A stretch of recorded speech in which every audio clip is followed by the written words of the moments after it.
What else did Grandma do to make money? She helped you start a bus station too, didn't she? Who? Grandma Virgie, didn't she start a bus station with you? No, bought it. She bought it?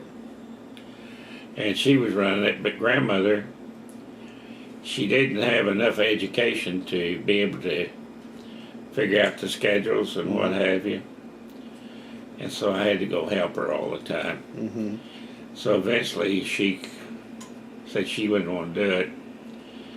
And so I carried on till after I even built a new funeral home. I built a room onto it.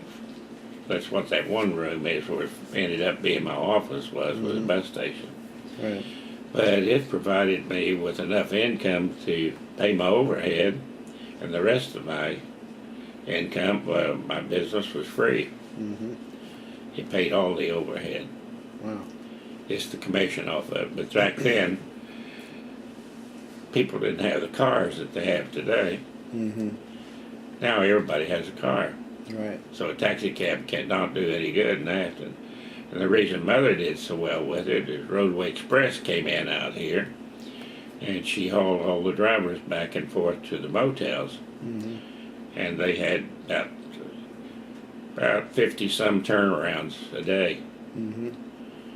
And she'd have to take them down. They didn't do a turnaround. They stayed overnighters. She'd go pick them up and take them to the motel, then go back the next day, or when they were called out, and pick them up and take them back to the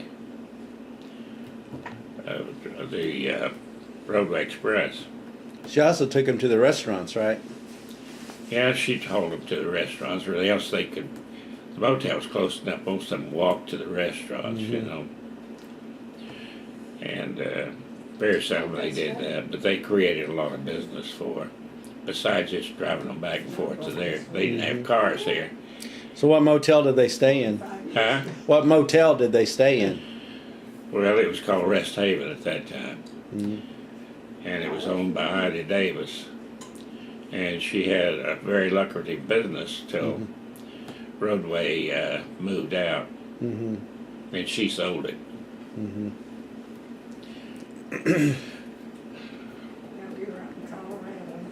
So when you were with your dad, what were your living conditions? Well, we lived in a boxcar. Mm. There was a one bedroom, and the rest of it was just a cooking place where we cooked on a cook stove, and a kitchen type table and a cabinet. And that's our living conditions. We had a bathroom, a toilet down over the on the creek bed down below it, and we had a number 2 wash tub hanging out on the side of the old boxcar. It would be filled up with water and set it out in the sun to take a bath. Mm-hmm. Didn't take a bath but once a week those days. Right. And carried water. Used to have first started carrying water about 2 blocks from my grandfather's cistern. Mm-hmm. Then we finally got a hydrant out in front of the boxcar. City piped water down to that area. And we got a boxcar, but there never was any sewer there. Mm-hmm. So we lived there 13 years in that boxcar. So it was you and E.G.?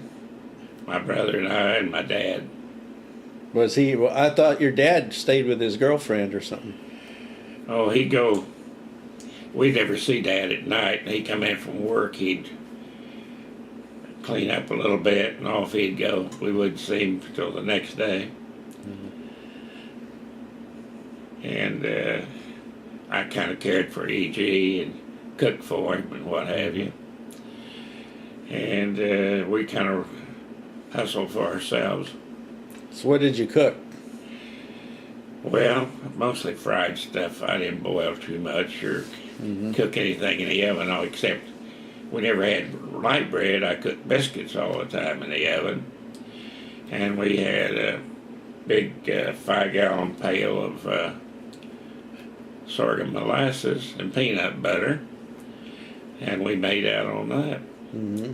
I didn't know peanut butter was so good for you till after I got older and found out how much nutrition it had. Mm-hmm. But anyway, it got us through. Yeah.